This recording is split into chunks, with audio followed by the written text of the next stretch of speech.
The door slammed shut with a force that rattled the windows of the modest suburban home in Columbus, Ohio. "Don't you ever come back here, you disgusting faggot!" my father roared from behind the thick wood, his voice cutting through the relentless downpour like a knife. I stood there on the front step, soaked to the bone in seconds, my backpack heavy with the few clothes I'd managed to grab as he shoved me out. 22 years of my life, reduced to this moment in the cold April rain. My hands shook as I pulled my hood up, but it did little good against the storm or the one raging inside me. How had it come to this? One look at the messages from Jordan on my phone, and everything exploded. I didn't raise a son to be like that. He'd screamed earlier, his face red with rage. Now, with no money, no plan, and the rain blurring my tears, I turned away from the only home I'd ever known. I walked for what felt like hours, the streets empty except for the occasional car splashing through puddles. My phone was dead, and Jordan lived 2 hours away in Cleveland. The shelter I'd heard about was miles away, and doubt crept in with every step. Was this my punishment for being honest with myself after years of hiding? The wind howled, and I huddled under a bus stop, shivering. That's when the headlights cut through the darkness. A black sedan pulled up slowly, and the window rolled down.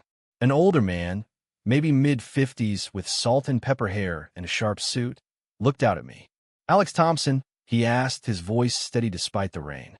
"Your father and I have some unfinished business. Get in before you catch your death." I hesitated, but the cold won. "Who is this guy?" As I slid into the warm leather seat, he introduced himself. "David Reynolds. I knew your dad back in college. And from what I hear, he hasn't changed much." The car pulled away, leaving the rain behind, but the real storm was just beginning. David didn't push for details right away. He simply turned up the heat and handed me a towel from the back seat. "You don't have to talk if you don't want to," he said quietly, his eyes fixed on the road. "But I've been where you are, wet, lost, and wondering if the world just ended." The words hit me hard. I stared at my hands, still trembling. He found texts from my boyfriend. "Jordan, we've been together 6 months. I thought I was careful." David nodded, no judgment in his expression, just a quiet understanding that made the knot in my chest loosen a fraction.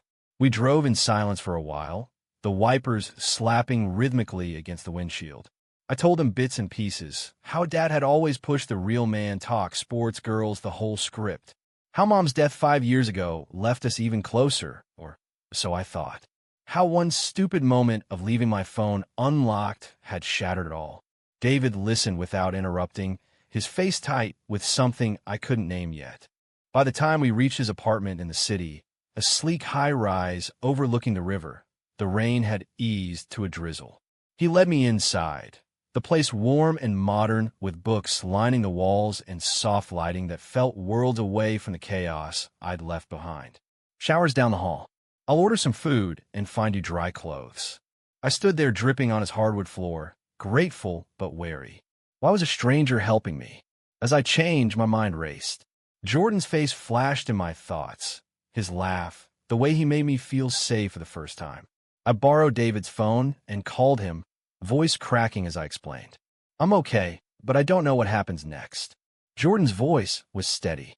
"I'm coming tomorrow. Hold on, Alex." David set out soup and sandwiches on the kitchen counter when I emerged. We ate in silence at first, then he leaned back. "Your father and I were roommates freshman year. Close. Closer than most." The way he said it made me pause, fork halfway to my mouth. But he didn't elaborate, just smiled faintly. "Get some sleep. Tomorrow we'll figure out the next step." I crashed on his couch, exhaustion pulling me under, but sleep brought dreams of slammed doors and unanswered questions. When I woke to sunlight filtering through the blinds, David was already up, coffee brewing. "Your dad isn't the only one with secrets, Alex. And some of them are about to come out whether he likes it or not." The words hung there, heavy with promise and warning, as the city hummed to life outside. The coffee tasted bitter on my tongue, but it warmed the chill that still lingered from the night before. David sat across from me at the small kitchen table, his expression calm, yet determined, like a man who'd waited years for this conversation. "I didn't just happen to drive by last night," he admitted, setting his mug down. A mutual friend from the old neighborhood called me when word spread about what happened. Your dad and I, we had history that he buried deep. I came because it's time he faced it.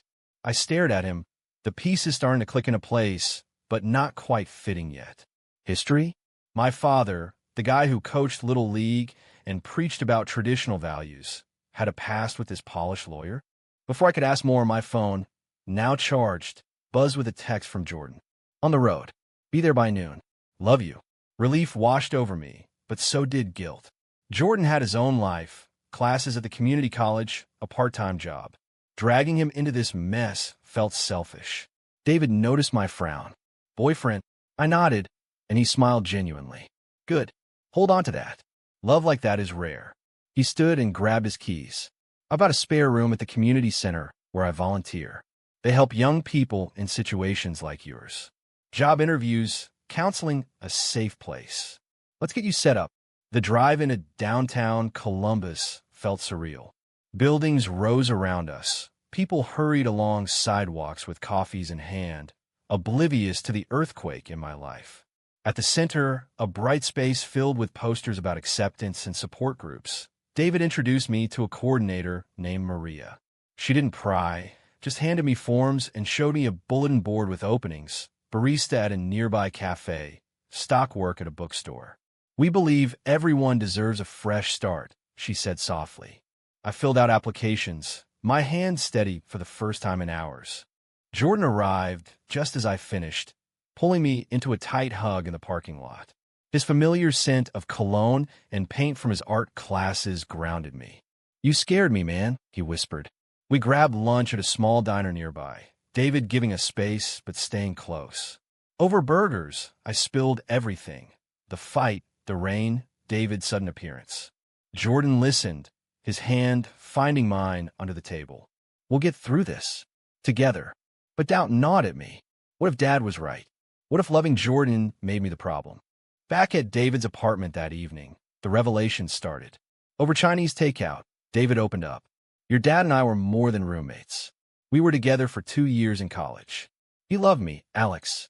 But when his family found out, he panicked. Called me names, denied everything, and transferred schools. Married your mom 6 months later to prove a point. The words landed like punches. My father? Gay. Or at least questioning. David continued, voice steady but edged with old pain. I left Ohio after that. Build a life in law. Help kids like you. When I heard what he did to you, I knew I had to step in. Not just for you, for the justice he owes both of us. Anger boiled in my chest, mixed with confusion. How could the man who raised me hide this? That night, as Jordan crashed on the couch with me, I lay awake staring at the ceiling. The stranger wasn't random. He was the key to unlocking my father's hypocrisy. But was confronting it worth the risk of losing what little family I had left? Morning light streamed through the blinds as Jordan and I shared coffee in David's kitchen. The weight of last night's revelations pressed on me like the rain from the night before. David had already left for his office, leaving a note. Community Center at 10 for your interview. You got this. Jordan squeezed my shoulder. This David guy, he's intense, but he seems solid. And if what he says about your dad is true. He trailed off, not needing to finish. We both knew the implications. My father had built his entire identity on denying who he was, and now that denial had cost me everything. At the community center, Maria walked me through the barista position at the attached cafe. It's entry-level, but it comes with training and flexible hours, so you can keep seeing a counselor if you want. I aced the interview, my nerves steady thanks to Jordan waiting outside. By afternoon, I had a start date and a small advance for uniforms. It felt like the first real step forward. We celebrated with a walk along the riverfront, Jordan's arm around my shoulders. I'm proud of you, Alex. This doesn't define you. His words meant everything. But inside, the internal storm still raged. Was I strong enough to build a new life? Or would the rejection pull me under? Back at the apartment, tension rose when David returned. He had papers, legal notes on emancipation options for young adults in my situation. Your dad can't just cut you off without consequences if we push, he said. But I shook my head. I don't want to sue him. I want answers. David paused, then nodded. Fair enough. But answers come with confrontation. That evening, a call from my mother shattered the fragile peace. Her voice trembled on speakerphone. Alex, honey, please come home. Apologize to your father. He misses you. Misses me? The man who threw me into the rain? Anger surged, but so did sadness. Mom, he doesn't want me as I am. She cried, promising to talk to him, but the call ended with no resolution. The next day brought its own test. At the cafe, an older guy from the neighborhood, recognized me. Heard about you and your dad. Shame. His words were quiet but laced with judgment, and suddenly the job felt heavier. Jordan picked me up after shift, sensing my mood. We argued gently in the car, him pushing for me to move in with him in Cleveland, me fearing I'd burden him. I'm not ready to run, I admitted. Misunderstanding flared when I overheard David on a late call. Robert owes this. It's time he owns what he did to me, and now to his own son. Doubt crept in. Was David using me for revenge? Jordan held me that night, reminding me we had each other. But as sleep came, the questions multiplied. Society's eyes felt everywhere, and my own identity felt like a battlefield I was still learning to navigate. The cafe job settled into a rhythm that gave me purpose I hadn't expected. Mornings brewing lattes, afternoons chatting with regulars who didn't know my story. It was a small victory. David encouraged me to join a support group at the center where I met others like me. Young guys from conservative families sharing stories of rejection and quiet resilience. One night after a session, I sketched in my notebook for the first time since the rain, Jordan's smile, the river at sunset. Art had always been my escape, and now it felt like reclaiming part of myself. Jordan visited every weekend, our bond deepening through the chaos. We walked the city parks, talking about futures that didn't involve my father's shadow. You don't owe him forgiveness, he said one afternoon under blooming trees. But forgiveness wasn't the goal yet. Understanding was. David arranged a low-key meeting with a therapist who specialized in family trauma. Sessions peeled back layers. The years I spent performing straight for Dad's approval, the fear that loving Jordan made me less of a man. Progress felt slow but real. Then the misunderstanding peaked. I found David drafting a letter to my father, formal, demanding a meeting to discuss past grievances and current responsibilities. I confronted him in the living room. Are you helping me or settling a score? David sighed, setting the papers aside. Both, Alex. He broke me once. I won't let him break you. The honesty stung, but it opened the door. Over late-night talks, David shared more. College parties where he and Dad stole moments. The night Dad chose fear over love. The years David spent rebuilding alone. I became a lawyer to fight for kids like you because no one fought for me. His vulnerability shifted something in me. He wasn't the enemy. He was proof that survival was possible. Societal pressure hit harder when an old high school buddy texted, "Dude, heard you're gay now. Your dad okay?" The casual cruelty cut deep. I deleted the message, but the isolation lingered. Jordan and I hit a rough patch too. He wanted commitment, a shared apartment, but I worried my baggage would drown us. I need time to stand on my own, I told him during one emotional call. He understood, but the distance hurt. Through it all, the community center became my anchor. I started volunteering, helping younger teens with coming out stories. Helping them mirrored my own growth, turning pain into purpose. By month's end, I felt stronger, ready to face the past. David saw it too. It's time, Alex. Let's go see your dad. Together. The drive back to the suburbs felt longer than the night of the rain. David gripped the wheel, jaw set, while I stared out the window at familiar houses. Jordan waited at the apartment, giving us space for this. Whatever happens, you're not alone, David said as we pulled up. The house looked the same, neat lawn, American flag by the door, but everything had changed. Dad answered on the second knock, his face hardening at the sight of us. What the hell is this? David stepped forward, voice calm but steel-edged. Robert, it's time we talked about college. About us. And about what you did to your son. The confrontation unfolded in the living room, Mom hovering in the kitchen doorway with tears in her eyes. Dad denied at first, face flushing. That was years ago. A mistake. But David laid it out. Letters, old photos on his phone, the pain of being erased. You chose fear then. Don't choose it now with Alex. I spoke up, voice shaking but clear. I didn't choose to be gay, Dad. I just chose to stop hiding. The room filled with heavy silence, broken only by Mom's quiet sobs. Dad sank into his chair, head in hands. I was scared. My family, the church. I thought it would ruin everything. Emotions crashed like waves. Anger, betrayal, even pity for the man who'd carried his secret so long. A neighbor knocked midway, drawn by raised voices, muttering about that kind of thing in the area. External judgment fueled the fire, but we pushed through. Dad admitted the guilt had eaten at him since the night he threw me out. I missed you, son. It wasn't full apology, but it was a crack in the wall. Sacrifices came next. I chose not to move home, but agreed to family counseling. David offered legal advice on independence without severing ties completely. The drive back was quiet, David and I processing. You did good, he said. Back in the city, Jordan met me with open arms, our hug lasting longer than usual. The crisis had tested us, but it strengthened the bond. I felt the shift, from victim of rejection to architect of my own future.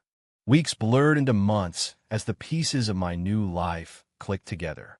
The cafe promoted me to shift lead, giving me stability I'd craved. Counseling sessions with Dad and Mom became regular, awkward at first, but slowly revealing layers of his own struggles. He never fully embraced my relationship with Jordan, but he stopped the slurs and started asking about my art.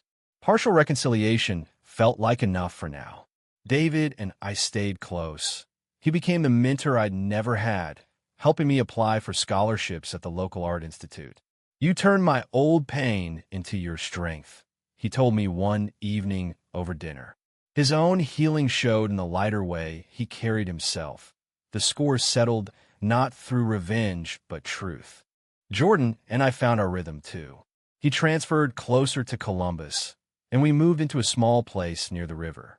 Mornings brought coffee and sketches. Evenings walks where we talked dreams without fear. One sunny afternoon in the park, he pulled me close under the trees, the same spot we'd first kissed months ago. We've come far, he whispered. The embrace felt like victory, tender, real, free of shadows. Friend from the center became family, straight allies and queer kids alike, reminding me belonging wasn't tied to blood. Societal stares still happened, but they no longer defined me. I volunteered more, sharing my story at youth events, turning personal growth into quiet advocacy. Looking back at the rain-soaked night, the slammed door, the stranger's headlights, it all led here. Not perfect, but mine. Dad's call came one evening. I'm trying, Alex. Really trying. I believed him. The journey had forged me stronger, clearer about who I loved and what I deserved. As Jordan and I watched the city lights from our balcony, hand in hand, peace settled in. True or false? Can a parent who once rejected their gay child for their identity ever truly make amends and be part of their life again?